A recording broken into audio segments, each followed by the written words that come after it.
Welcome to my channel easy learning accounts.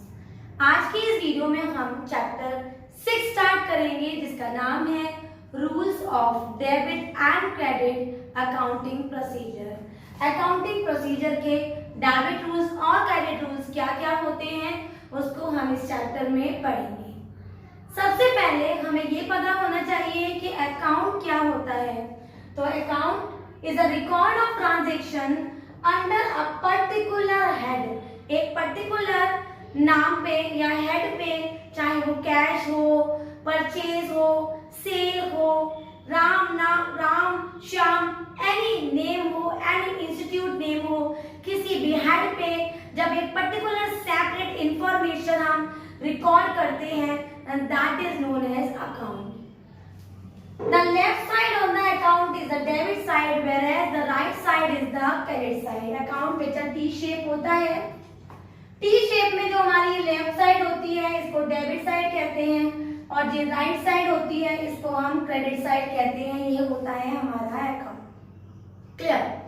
अब आगे बढ़ जाते हैं। What is the classification of account? ये जो अकाउंटिंग प्रोसीजर है डेबिट और क्रेडिट का, इसको हम दो क्लासिफिकेशन में पढ़ेंगे। Number 1 is traditional approach and the other is modern approach. हमें देख के लग रहा होगा कि हमारी ट्रेडिशनल अप्रोच मतलब पुराने जमाने की अप्रोच, ऐसा नहीं है। ट्रेडिशनल अप्रोच का दूसरा नाम होता है इंग्लिश अप्रोच या फिर इंग्लिश रूल ऑफ राइट। और मॉडर्न अप्रोच के अंदर आ जाती है बेटा अप्रोच या फिर रूल ऑफ अकाउंटिंग इक्वेशन। ठीक है, ये आ जाती है हमारी मॉडर्न अप्रोच में। तो एक एक करके इन दोनों अप्रोच को पढ़ते हैं। ये है हमारा ट्रेडिशनल अप्रोच। ट्रेडिशनल अप्रोच बेटा जिसका दूसरा नाम होता है हमारा इंग्लिश अप्रोच। याद रखिएगा बेसिकली हम अपने अकाउंट में ट्रेडिशनल अप्रोच का ही यूज करेंगे या फिर ट्रेडिशनल रूल को ही फॉलो करेंगे। ट्रेडिशनल अप्रोच बेसिकली 2 पार्ट्स में डिवाइडेड होता है। इसको कहते हैं पर्सनल अकाउंट और दूसरा होता है इम्पर्सनल अकाउंट। इसको हम पर्सनल रूल और इम्पर्सनल रूल भी कह सकते हैं। पर्सनल रूल बेसिकली 3 टाइप्स में डिवाइडेड होता है। Number 1 natural personal account, artificial personal account and the third one is representative personal account. Whereas जो हमारा इम्पर्सनल है ना वो 2 पार्ट्स में डिवाइडेड है। Number 1 real account and the other is nominal account. Real account जो कि इसका दूसरा नाम एसेट्स अकाउंट होता है, हम इसको 2 पार्ट्स में डिवाइड करके रखते हैं, टैंजिबल एंड इंटैंजिबल। क्लियर है? अब एक एक करके इन सभी को डिस्क्राइब में पढ़ेंगे। सबसे पहले पर्सनल अकाउंट। जैसे बेटा मैंने अभी आपको बताया ये 3 तरीके का होता है। Number 1 natural personal account. इसके अंदर सारे नेम ऑफ द पर्सन आ जाते हैं। मैं ब्रैकेट में लिख देती हूँ नेम ऑफ एनी पर्सन, जैसे राम, श्याम, मोहन, सोहन, जितने भी नाम होते हैं, जितने भी लिविंग ऑर्गेनिज्म होते हैं, लिविंग बीइंग्स होते हैं, सॉरी, वो सारे हमारे नेचुरल पर्सनल अकाउंट में आते हैं। दूसरा होता है हमारा आर्टिफिशियल पर्सनल अकाउंट। जैसे कोई कंपनी का नाम हुआ, जैसे जॉनसन एंड जॉनसन लिमिटेड, जैसे कोई पार्टनरशिप फर्म का नाम हुआ, जैसे कोई इंस्टीट्यूट का नाम हुआ या कोई ऑर्गेनिज्म का और बिजनेस ऑर्गेनाइजेशन का नाम हुआ। That all name comes under artificial personal account. और जो तीसरा होता है जिसे हम कहते हैं रिप्रेजेंटेटिव पर्सनल अकाउंट। बेसिकली इसके अंदर बेटा 4 अकाउंट्स आते हैं। नंबर 1 आउटस्टैंडिंग एक्सपेंसेस, जिसको हम कहते हैं एक्सपेंसेस ड्यू। प्रीपेड एक्सपेंसेस जो होता है expenses paid in advance. Next होता है हमारा एक्यूर्ड इनकम, जिसका मतलब होता है the income not yet received, या फिर अनअर्न्ड इनकम जिसका नाम होता है income received in advance.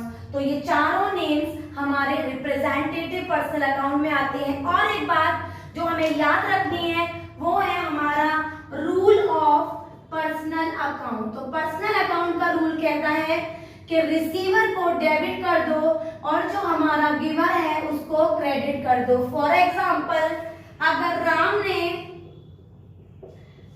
500 rupees दिए श्याम को, किसको दिए? श्याम को। तो रिसीवर कौन है? हमारे पैसों का श्याम है, तो एंट्री बन जाएगी Shyam debit to Ram. Clear है? तो याद रखिएगा, रिसीवर हमेशा डेबिट होगा और गिवर हमेशा क्रेडिट होगा according to the personal account. अब दूसरा है हमारा नेक्स्ट है हमारा रियल अकाउंट। रियल अकाउंट का दूसरा नाम होता है बेटा एसेट्स अकाउंट, और बेसिकली 2 पार्ट्स में डिवाइडेड होता है, टैंजिबल एंड इनटैंजिबल। टैंजिबल वो एसेट जो हम देख सकते हैं, छू सकते हैं, महसूस कर सकते हैं, जैसे बिल्डिंग, प्लांट, फर्नीचर, और इंटेंजिबल जैसे गुडविल, ट्रेडमार्क, जिसको हम केवल फील कर सकते हैं और कभी उसको अपनी आंखों से देख नहीं सकते, like goodwill, trademark, copyright, design, computer software etcetera. तो ये रियल रूल होता है, वो हमसे कहता है कि व्हाट कम्स इन को डेबिट कर दो, व्हाट कम्स इन को डेबिट कर दो और व्हाट गोज आउट को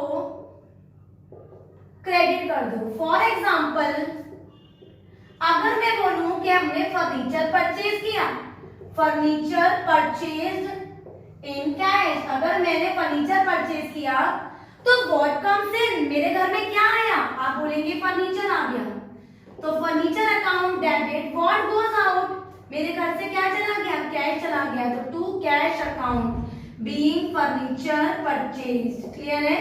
ये हो गया हमारा रियल रूल। ठीक है, तो रियल रूल में हमने क्या पढ़ा कि व्हाट कम्स इन को डेबिट कर दो और व्हाट गोज आउट को क्रेडिट। तो फर्नीचर अगर हमने परचेज किया है तो हमारे पास आ जाएगा फर्नीचर, और हमें क्या करना होगा? हमारे हाथ से चला जाएगा कैश, तो इसको कहते हैं रियल रूल।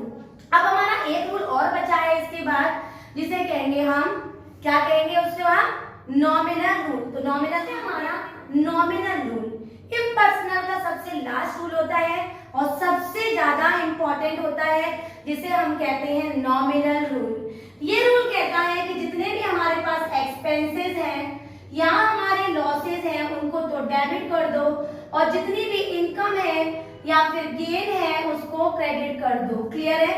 ये रूल बहुत इंपॉर्टेंट है और इसके मैं आपको एक नहीं 2 एग्जाम्पल बताऊंगी। फॉर एग्जाम्पल, अगर मैं कहूं कि रेंट पेड, मतलब मैंने रेंट पे किया है, मेरी एक्सपेंसेस हो गई, तो मेरा रूल अप्लाई होगा rent account debit to cash account. Clear है? और मेरा दूसरा रूल है, अगर मैं कहूं रेंट रिसीव्ड, मतलब पैसा मुझे मिल गया है, तो मेरा रूल होगा, फॉर एग्जांपल अगर मैं यहाँ लिख रही हूँ रेंट रिसीव्ड, तो मेरी एंट्री हो जाएगी यहाँ पर कैश अकाउंट डेबिट, क्योंकि मेरे पास पैसा आया है और मेरे पास से रेंट चला गया, तो बीइंग रेंट रिसीव्ड। याद रखिएगा, अगर हमारे पास इनकम एंड गेन है तो उसको क्रेडिट करेंगे और एक्सपेंसेस एंड लॉसेस है तो उसको डेबिट करेंगे। This is the last rule, that is the nominal rule. तो बच्चों, आज हमने 3 रूल्स पढ़े। सबसे पहले पढ़ा पर्सनल रूल, फिर हमने पढ़ा रियल रूल, और जो 3rd नंबर पे पढ़ा वो था हमारा नॉमिनल रूल। ये थे हमारे ट्रेडिशनल अप्रोच, जिसमें हमने बेसिकली वो रूल्स पढ़े जो आगे आने वाले चैप्टर्स में 12th में या ग्रेजुएशन लेवल पे आप बराबर इन रूल्स का ही फॉलो करेंगे। अगर आपको सारे रूल्स समझ में आ गए हो, वीडियो अच्छी तरह क्लियर हो गई हो, तो मेरी वीडियो को लाइक करें, शेयर करें और मेरे चैनल को सब्सक्राइब जरूर